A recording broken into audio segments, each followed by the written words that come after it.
MJF made his return to AEW, but he's still teasing the bidding war of 2024. So we'll take a look at that. We'll also see what Ronda Rousey had to say about aligning herself with Paul Heyman, what's going on with Seth Rollins and Becky Lynch, and more. Let's start things off with MJF's AEW return. After playing up to the Buffalo, New York crowd for a bit, MJF returned to his usual self and picked up right where he left off at. When we last saw him in June, he was talking about his frustrations in the company, being overbooked, and how he was hoping to get fired.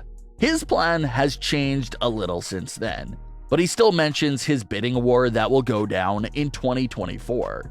MJF said that Tony Khan is paying him a boatload of money now, so that part of the situation is settled. But he's still teasing the idea of leaving AEW. He said that maybe he'll take the AEW World title over to WWE and join Cody Rhodes and work under Triple H. So that appears to be his goal and story moving forward. It has an element of reality to it, so that's why it does make people pay attention. MJF will legitimately be a free agent in early 2024. And you better believe that he's gonna listen to WWE's offer, AEW's offer, and anyone else that can afford a star of his magnitude. He's gonna let it ride out for a bit and will truly be in a bidding war for his services and talents, no doubt about it. He will be just turning 28 around the time of his free agency as well. So it'll be an opportunity for WWE or AEW to sign and lock down a massive star that's right in the prime of his career. So everything MJF says about the bidding war of 2024 may actually come true if he stays at this great pace he's on, which everyone fully expects to be the case.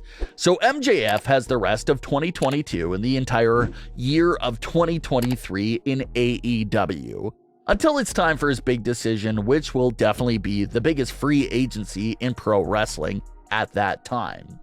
A lot will come into play with his big decision for sure, and it'll come down to what WWE and AEW will both look like in 2024 and where he wants to go. Does he stay or does he jump ship? Cody Rhodes was the first ever AEW star to jump back to WWE, and it was a massive success for all parties. Only thing that derailed his WWE return was obviously his injury, which was obviously out of everyone's control. So Cody did sort of pave the way and showed everyone that it is possible to jump over to WWE and keep your presentation and persona, especially now with Triple H in command. Being repackaged into silly, goofy characters and acts will no longer be an issue, since Triple H will definitely work well with everyone that walks through the door. Or if MJF just takes off in 2023 as the face of AEW, maybe he'll decide to stay and continue to run and lead AEW. So it's a very interesting situation that will be talked about from now all the way until 2024, where it'll be decision time for MJF. The idea of Ronda Rousey getting a manager has been a popular fan theory ever since she returned to 2022 Royal Rumble. Fans always discussed how amazing it'll be if Ronda Rousey had someone to be her mouthpiece, and how all she would have to do at that point is just dominate in the ring. One of the names that was being thrown around in early 2022 to take that manager position for Ronda Rousey was Paige. Paige even teased the idea of managing Ronda Rousey several times, and even said that she pitched the idea to WWE as well, but nothing ever came of that. The obvious other manager choice for Ronda Rousey is, of course, Paul Heyman. Although they never appeared together on WWE television, everyone knows how close Ronda Rousey and Paul Heyman are behind the scenes. That's why fans feel like Paul Heyman would be the ideal no-brainer option for Ronda getting a manager. We've seen Paul Heyman manage a lot of male talent over the last few years, but he hasn't managed a woman, and what better individual to manage than Ronda Rousey? Ronda fits the same mold for superstars that Heyman has managed in the past, just these dominant and unstoppable forces. such as Brock Lesnar, Roman Reigns, and so on. Ronda Rousey fits into that same sort of role and character for the women's division. Paul Heyman and Ronda Rousey linking up in WWE has been a popular fan theory for a long time, but it was recently brought back up by Ronda herself. During a recent live stream, Ronda was asked her thoughts on Roman Reigns, and she had this to say, quote, "I think he's great. I'm very jealous he has Paul Heyman as his advocate," end quote.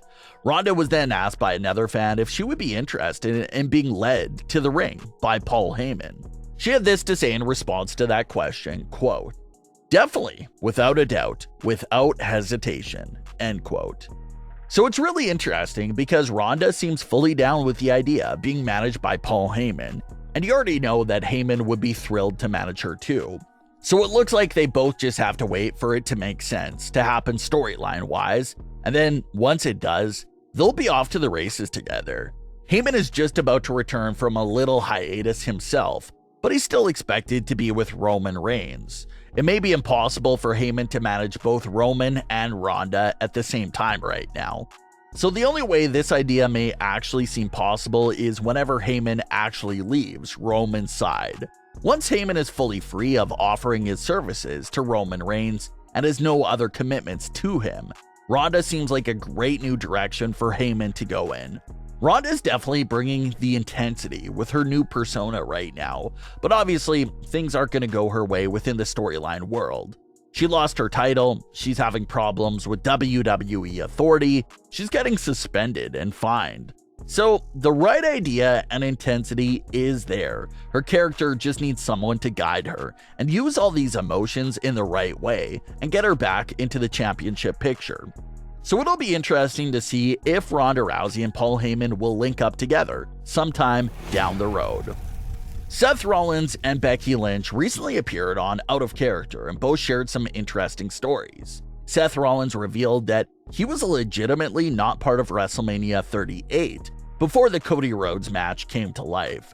Seth noted that the match with Cody technically wasn't official until 3 weeks before WrestleMania 38. And even then, there were still some doubts about the actual match happening.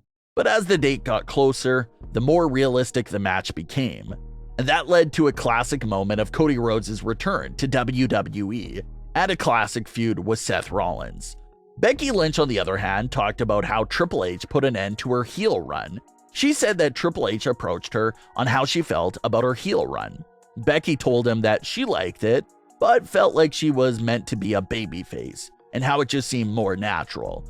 Triple H agreed, and said that they were just swimming upstream with her heel persona. So that's when the decision was made to turn Becky Lynch babyface at SummerSlam. Now, we didn't get to see much of babyface Becky Lynch after SummerSlam because of her injury, but she'll definitely be staying in that babyface role when she returns off of this separated shoulder injury, which should be way sooner than everyone expected. But what are your thoughts on today's stories? Leave your comments below, don't forget to subscribe with all notifications on, and leave a like if you enjoyed. Thanks for watching, guys.